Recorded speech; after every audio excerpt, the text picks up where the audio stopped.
अचानक एक खूबसूरत शहर में आसमान काला पड़ जाता है और अगले ही पल आसमान से हजारों मोबाइल फोन बारिश की तरह जमीन पर गिरने लगते हैं। चारों तरफ मोबाइल ही मोबाइल दिखाई देते हैं, लेकिन ये फोन साधारण नहीं होते। जो भी बच्चा उन मोबाइलों को उठाता है वह पल भर में गायब हो जाता है। एक के बाद एक बच्चे गायब होने लगते हैं। पूरा शहर डर और खामोशी में डूब जाता है। इसी शहर में रहता था 13 साल का गोलू, जो बहुत समझदार और तेज दिमाग वाला लड़का था। गोलू के हाथ में हमेशा एक खास घड़ी रहती थी जो उसे उसके पापा ने दी थी। उसके पापा एक बड़े साइंटिस्ट थे जो कुछ साल पहले रहस्यमयी तरीके से गायब हो गए थे। गोलू को ये सारी घटनाएं बिल्कुल सही नहीं लग रही थी। वह घर से बाहर निकलता है और जैसे ही वह जमीन पर पड़ा एक मोबाइल उठाता है, तभी तेज रोशनी होती है और गोलू भी अचानक गायब हो जाता है। जब गोलू को होश आता है तो वह खुद को एक अजीब सी दुनिया में पाता है, जहाँ जमीन मोबाइलों से बनी होती है। ऊंची ऊंची इमारतें मोबाइल की बनी होती हैं और वहाँ के लोग भी मोबाइल से ही बने होते हैं। यह था मोबाइल वर्ल्ड गोलू। चारों तरफ हैरानी से देख ही रहा होता है कि ऊपर एक विशाल स्क्रीन पर एक खतरनाक चेहरा दिखाई देता है। यह मोबाइल दानव होता है जो गुस्से से दहाड़ता है और अपने सैनिकों को आदेश देता है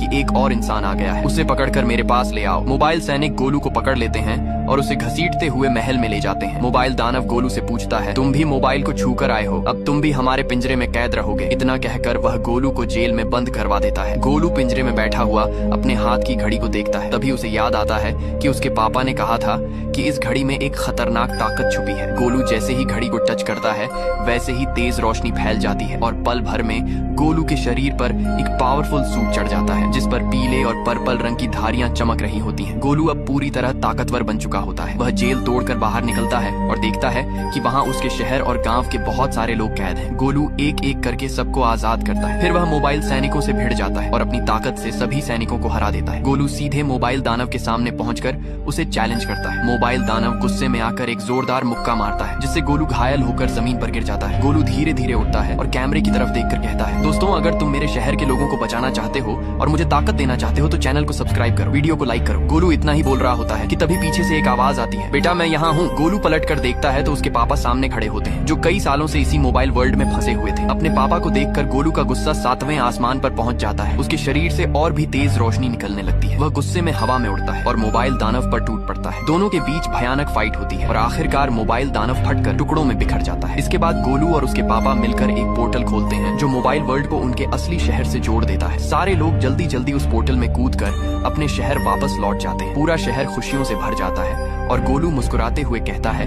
कि कभी कभी असली ताकत हमारे अंदर ही छुपी होती है।